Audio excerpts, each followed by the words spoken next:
welcome back to the channel, you bottom-ass gremlin. Sorry for the change of colors. I've been having a little bit of fun with my model recently, especially since within the next coming months we're going to be getting some new stuff in. But other than that, we're going to be watching more Moreparz. I believe I've missed a couple, and I'm a little rushed on time today. So it is now currently 2 a.m., and I have class at 7:30 today. So if you haven't already, if you'd like to, please hit that subscribe button. I greatly appreciate it, and it means a lot to me. Other than that, let's get into today's video. At some point, I'm just gonna full-on dictate that we uninstall Australia.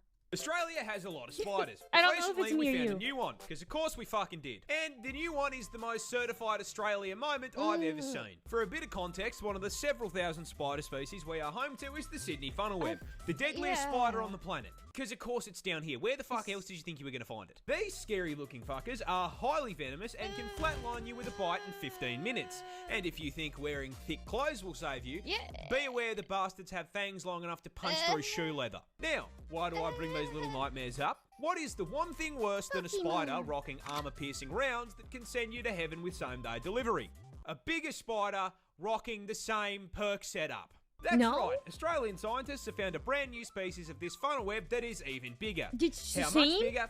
Well, the standard Sydney funnelweb grows to around 5 centimetres or 2 inches. And I mean, if you're asking me, 2 inches is more than enough. 2 inches is actually fucking huge. By comparison, it's not enough. This is the new one. It's twice the fucking size, cunt. 4 inches of 8-legged menace to the animal kingdom. Why does it look bigger? But that isn't even the best part. It looks bigger. Do you know what they named this thing? Do you know what professional scientist named a supersized version of the most dangerous spider on the entire fucking planet? I think I remember this The Newcastle Big Boy. Yeah, I remember Deadliest this one. spider on the entire fucking globe. Big Boy. Only in Australia. He is a big boy. Oh god.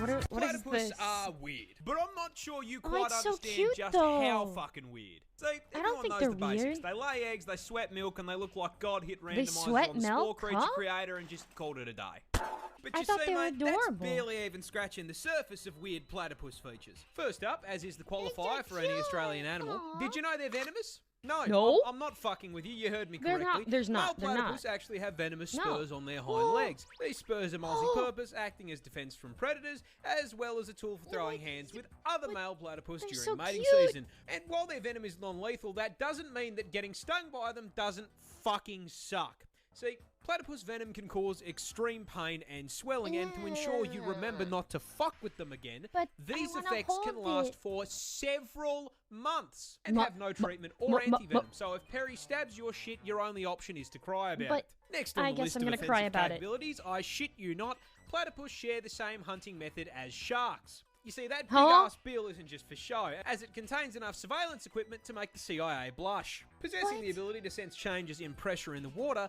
but most importantly, containing electroreceptors that track electrical signals from muscle contractions made by their prey. Meaning that when whatever they're chasing starts quaking in fear, they know about it. Quaking in my boots. And last but not least, as if those things weren't already unbelievable, we recently discovered something new. Platypus are fucking biofluorescent.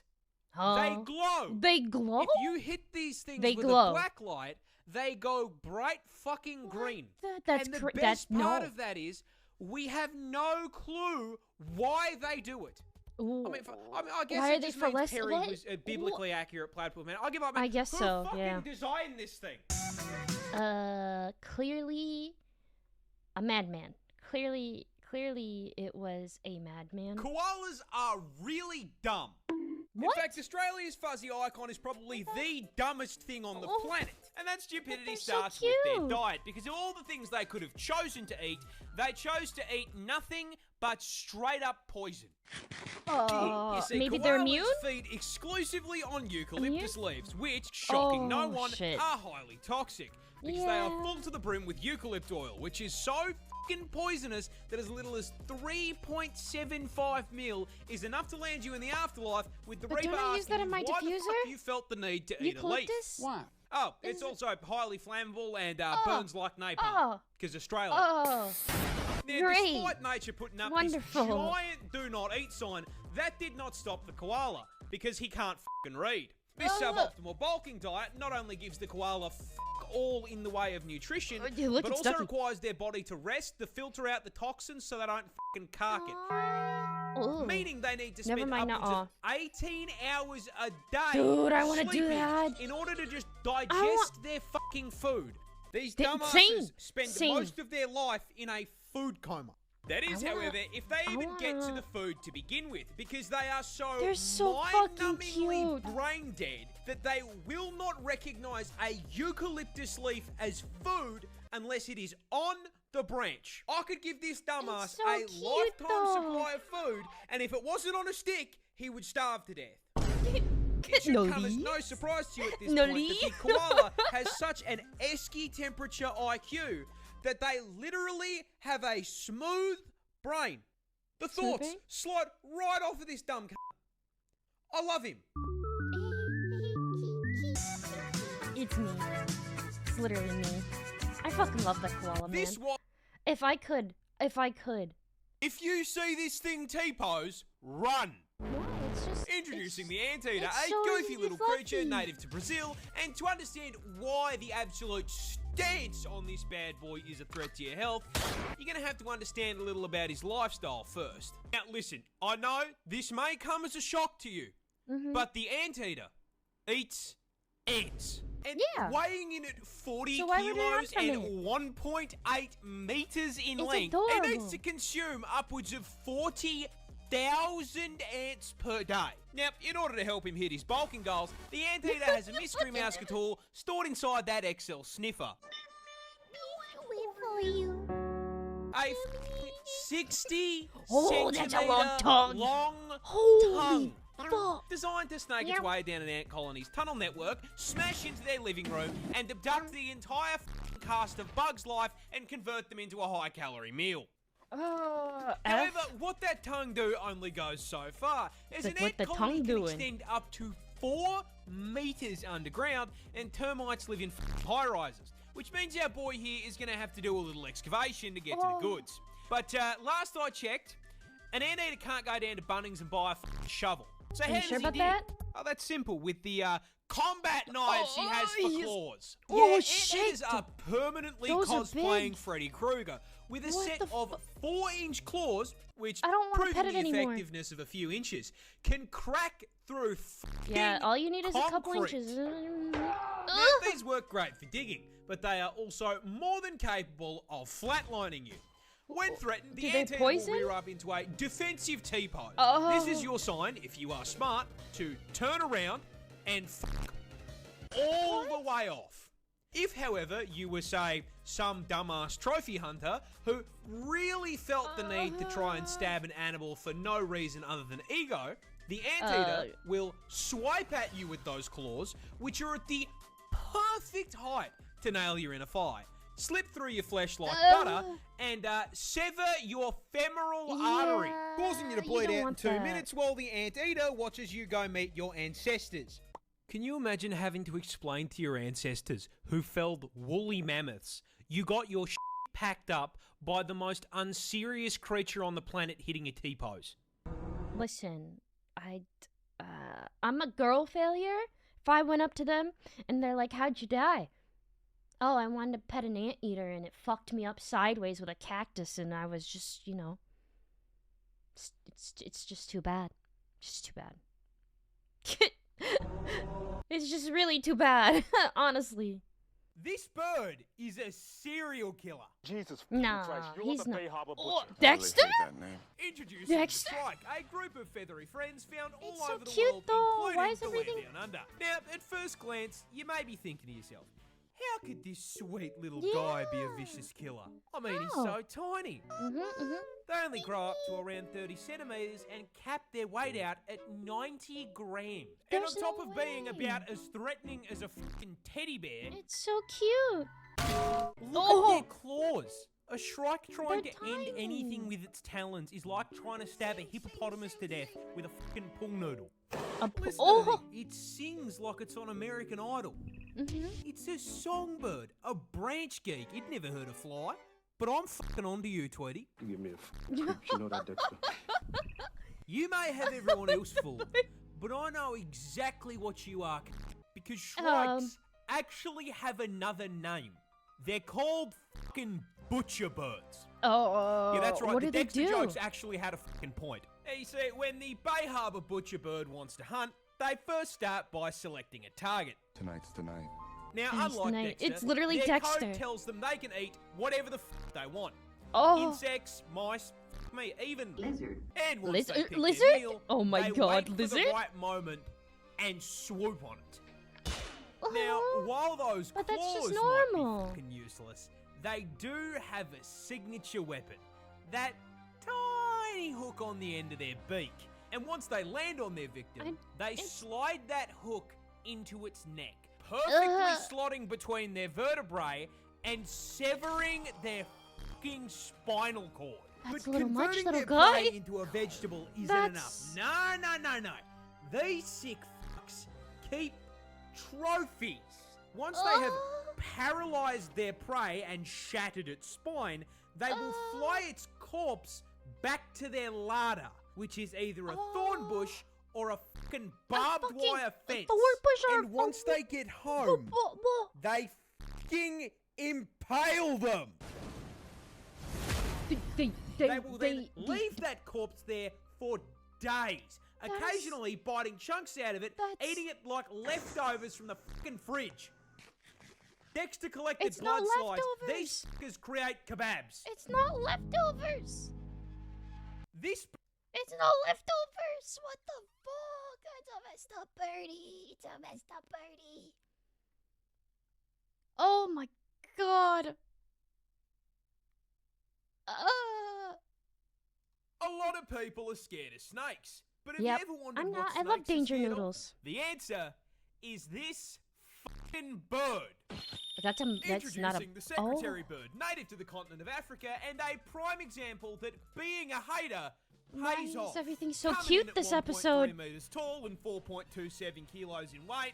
This Everything's so lanky cute. turkey has been It's Slenderman. purpose-built, Okay, never mind. Nay, expertly Uh. fucking engineered by the gods themselves. Let with me the cook. Don't let it sole cook. Purpose of violating the ever-loving Oh. out of any garden hose that so God, much that's as so looks at it the wrong way. Oh my god. You What see, if it's these poisonous? bad boys are birds of prey, but unlike their cousins in the same category, they are primarily terrestrial, which means they spend most of their time on the ground. This is because their preference for diet is sentient slithering sausages. However, with this thing being endemic to Africa, Of course their it's preferred in it. meal It's also just happens to include some of the deadliest predators on the you did it fucking again. planet. Does this stop the secretary bird?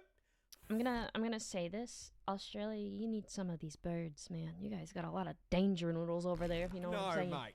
Despite having no natural venom resistance, these None? absolute fucking gigachads will eat cobras, What is wrong boom with slangs, you? and black mambas without breaking a sweat. But how do they hunt these things without getting bitten? They have long simple. legs. They don't need it. They just kick the fuck out of them. That's what I do to things when I'm short. You kick it. You kick it in the family jewel. You see, It has those the right long-ass style. legs aren't just for show, as a Waddle, waddle, waddle. secretary bird is capable of accurately curb stomping a snake's head into the ground with a force equal to 5 times their fucking body weight. Oh. So when a secretary bird fancies a bite to eat, they start out by stomping the ground around dense vegetation. This causes Jesus. snakes in the area to poke their heads out of their houses to see what the f is going on. The snake So then it's tricking looks them. up in horror Yeah, it's as just- the secretary bird locks onto him, That is- sprints and kicks over it? at Yeah. Mach 9, and then Beats the shit out. Yeah. Yeah. It's just. Oh my god. What? a lot of people are scared of snakes. Okay then, little bird. I understand, I guess. I understand. This bear was actually a soldier. But how? You see, it was 1942, and the 22nd Polish Artillery Company were passing through the mountains of Iran on their way to the front lines to fight Nazis. While passing through a town on their way, they were stopped by a young Iranian shepherd looking to trade with them for rations and a Swiss Army knife. When the Poles asked what he had to offer in return, the young shepherd produced a burlap sack containing an orphaned Syrian brown bear cub. You see, this bear's mother was shot by hunters, which is how he ended up in a low-tech Pokeball being offered as a trade deal. The Polish looked at the bear and, clearly seeing the potential for insane dad lore, said, "Damn good deal." And in the most worthwhile trade deal in history, parted ways with their supplies in exchange for a f***ing Pokemon.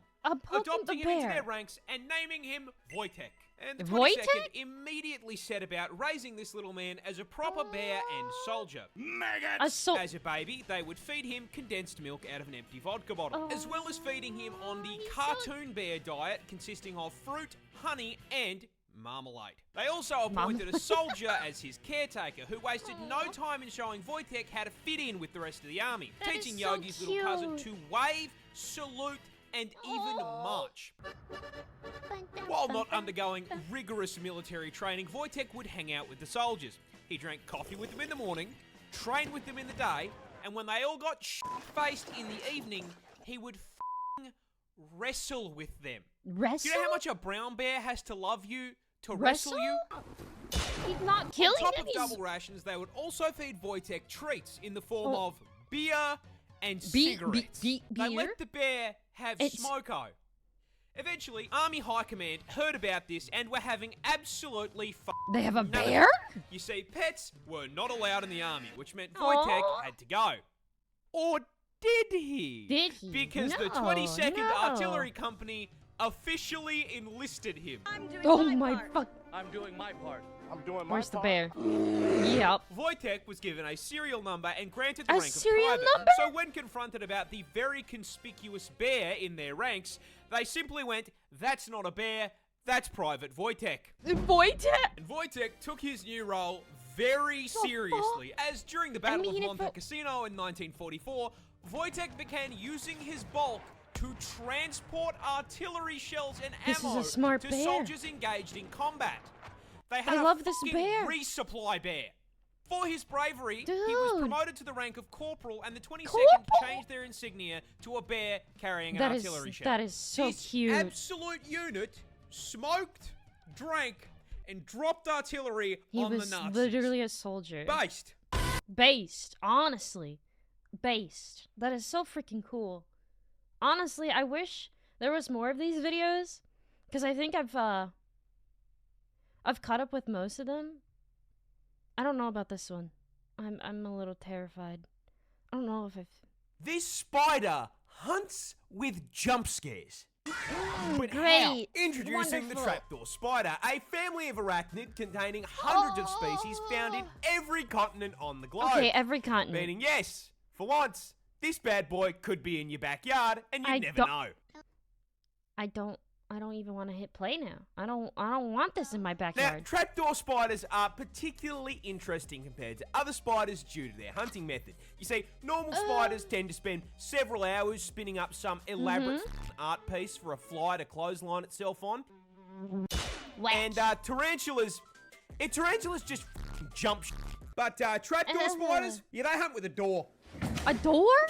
Very early on in life, trapdoor spiders dig themselves a hole. This silk-lined burrow will then serve as its home for basically its entire 20-year lifespan. It could be 20 years old? They basically never leave the thing, like some neckbeard living in his mum's basement. But they've still gotta eat, and since DoorDash does not deliver to spiders, this burrow doubles as their method for catching food. You see, they use their silk to craft a trapdoor over the burrow entrance. Then, using their fantastic arts and craft skills, they just bolt a bunch of random shit to their front door so it blends in perfectly with the floor. Dude, I can't even see it. After finishing their construction project, they will spin up a bunch of basically invisible strands of web on the floor in the surrounding area that act as tripwires, feeding information back to their neckbeard nest whenever something steps on it. And when some unfortunate insect steps a little too close... Money! Oh my god! This spider hunts... I think I think I'm never traveling. I think I'm just gonna stay in my hermit home, my little cave. I'm gonna be a hermit for the rest of my life. I'm never gonna go outside. I'm never gonna get sun again. I'm just gonna sit in my computer, you know? I can't, man. I don't like the spiders. No, the spiders.